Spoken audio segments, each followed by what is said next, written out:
Hello everybody, welcome back to the Gamers Digester channel. Today I'm going to be talking about something that you've probably seen a lot of videos already, and I know I've watched a ton of them myself. The age-old question as of this week, Asus ROG Ally or the Steam Deck? Now, if you're on the fence between one of those two devices, hopefully I can give you some points today that will make you feel a little bit more safe about your decision that you're going to be making, because there's always someone who will tell you one thing or the other and try to sway you one way or the other for whatever reason. I'm not sponsored. I'm not making any money off this channel as we speak. So this will just be my opinion, and take that as you will. I have both devices. I have the $700 Steam Deck, and this is the Z1 Extreme. I pre-ordered this day one. I was very excited for this, and I'll let you know, spoiler, I love the Ally. I'm going to try and keep everything as, I won't say unbiased, because my bias is my opinion, and that's what I'm I'm going to be sharing with you guys today. So first things first, I think I'll just go over what about the actual physical device that I liked about each one, and then we'll go into more of the technical stuff. So first things first, I don't necessarily love, I have pretty big hands. So I'm around 6'2", 200 something pounds. I'm a bigger guy, and I've got some pretty big hands, and trying to hold on to these devices is kind of a big deal. Like growing up playing a Game Boy Advance and Nintendo DS, I mean, when you're 5 years old, you really don't, or 8 or 10 or 12 for that matter, you really can't tell. It just fits. Now that you're older and you're trying to become a child again for whatever reason and play these handheld devices, you really start to notice that I'm not 5'1" anymore, and I can really start to see where size does matter, pun intended. For right now, I'm going to stick with the Steam Deck is way more comfortable. The actual having it in your hands, the back, here I'll just have to crash and die here for all your ADHD gamers. I'll have to pause that. There's almost nothing here to actually hold on to versus the Steam Deck having a fantastically big grip. Now, as far as traveling with that, yeah, you have the case. It fits perfectly in the case, so it doesn't necessarily matter the size. Like it really matters how big the carrying case is, and you can find smaller ones than the one it comes with. So as far as like the sizes of each one, I'm really looking at the screen. I don't necessarily feel the weight difference, but I'll get into that in just a minute here, as far as the weight goes for these devices, because I did something different that I would encourage you to do if you do end up getting the Steam Deck. But I'm not a massive fan of the white. I know that some of you guys might love the color. I do enjoy the color myself, but I'm very afraid that this might yellow over the next couple years, and I mean, this is an investment. I'm really looking to the future here to see how this device will hold up. I don't know if Asus was when they were designing this. They thought that they'll just make another one next year, and this will be just like a Call of Duty. They'll just pop one out every year and hope everyone forgets about the last one. But this is a fantastic device. I don't plan on getting another one next year unless it has some crazy new performance specs. So for right now, this white will have to make do.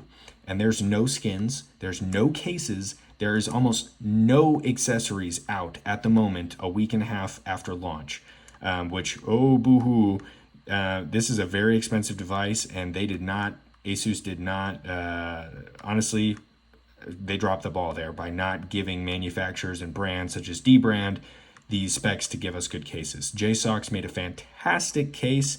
My favorite case was the Subcase Unicorn Beetle Pro case for the Steam Deck, and what I was getting into there with the weight of the device, having a case that has a stand on the back, where this device has no stand on the back, you really start to feel all of that weight on your hands when you're holding this and you're just trying to sit there, lay on your bed, play at your desk, whatever. If you're having to hold this device up like I am right now, it can get a little uncomfortable. Like right now, I've been probably playing for the past 20-30 minutes maybe, and yeah, I'm starting to feel it a little bit. But as far as the stand, if you have a stand, you can prop that up and set the device down, and it alleviates a lot of the weight. That Subcase case did that perfectly. If you guys want me to Drop that in the description if you're interested in that. I'm not affiliated. Like I said, I'm not sponsored. I'd love to be, Subcase, if you're watching. But yeah, I love their cases. Now, let's get into the meat and bones here, the nitty gritty on probably what you've been wanting to hear about. So as far as performance goes, I'm very split.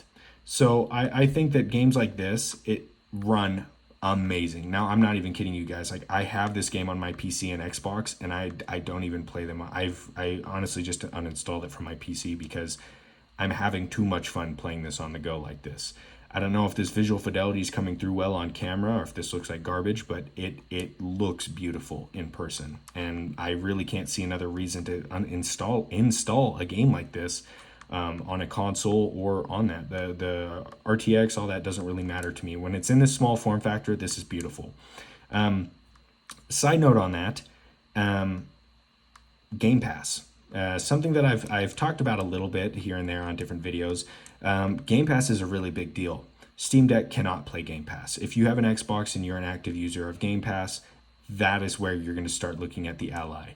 And if we're talking money here, like $700 Steam Deck versus $700 Ally, that's probably what I'll be comparing to, right? Because if we start dropping down to the cheaper versions of the Steam Deck, you're going to have to do some modding to the actual storage if you want to start matching the storage space of the Ally. And that's totally fine if that's something you want to look into, but there's different prices that you're going to have to pay as far as getting the SSDs, all of that stuff, and I'm not going to go into that for now. So in this video, we're going to just be comparing that $700 versus this device here.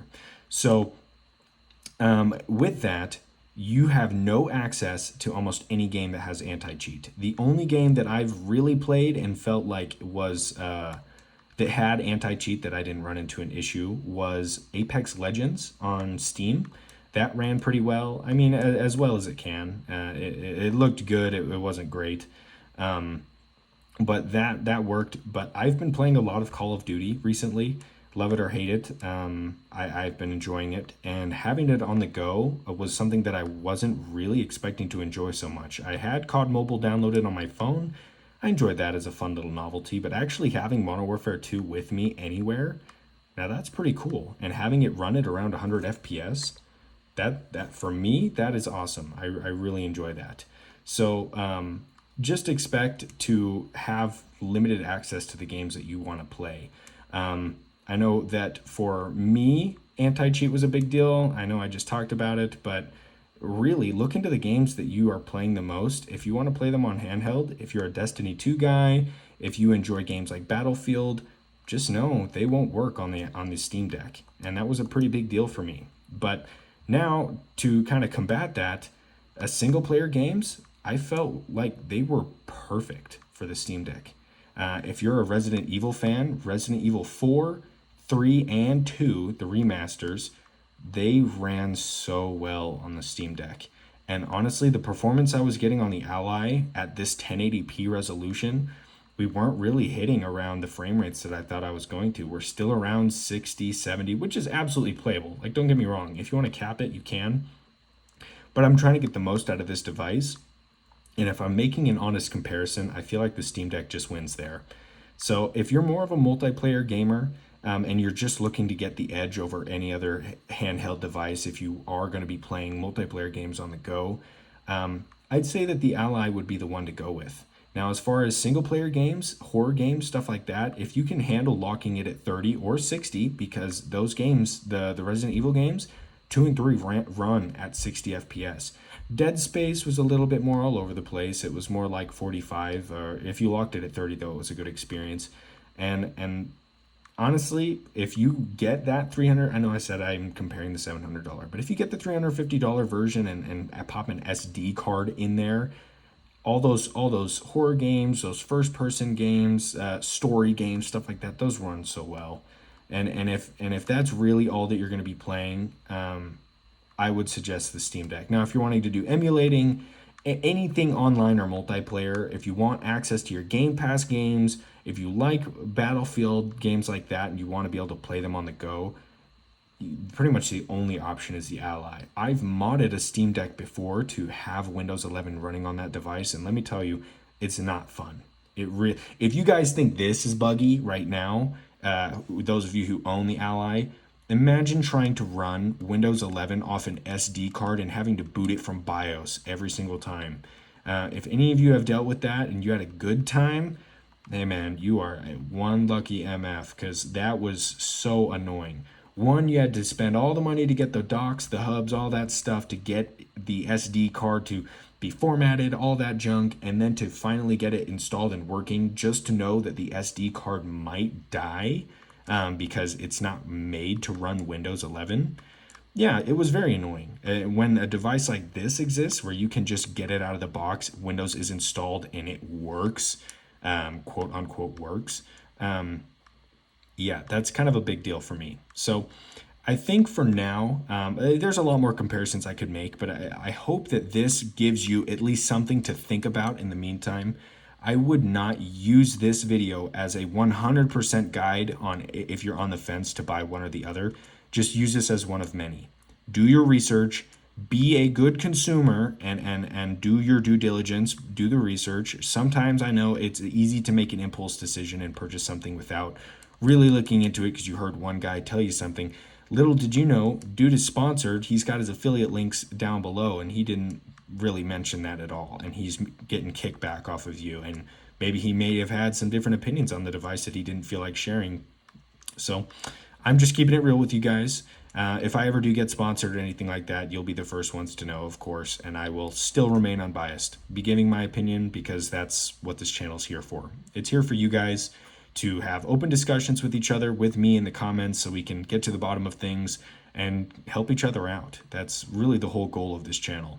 If you enjoyed today's video, thought it at all interesting, entertaining, or you just had a good time watching, I really urge you guys to subscribe, like, share the video with your friends.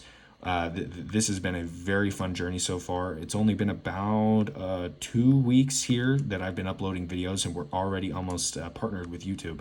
I've met most of the qualifications. The only thing left now is we've got to hit 1,000 subs, and we're well on our way. So I appreciate and love every single one of you guys, and I'm just so excited for the future of this channel. With that, I'll leave you guys to enjoy your handheld gaming, and game on.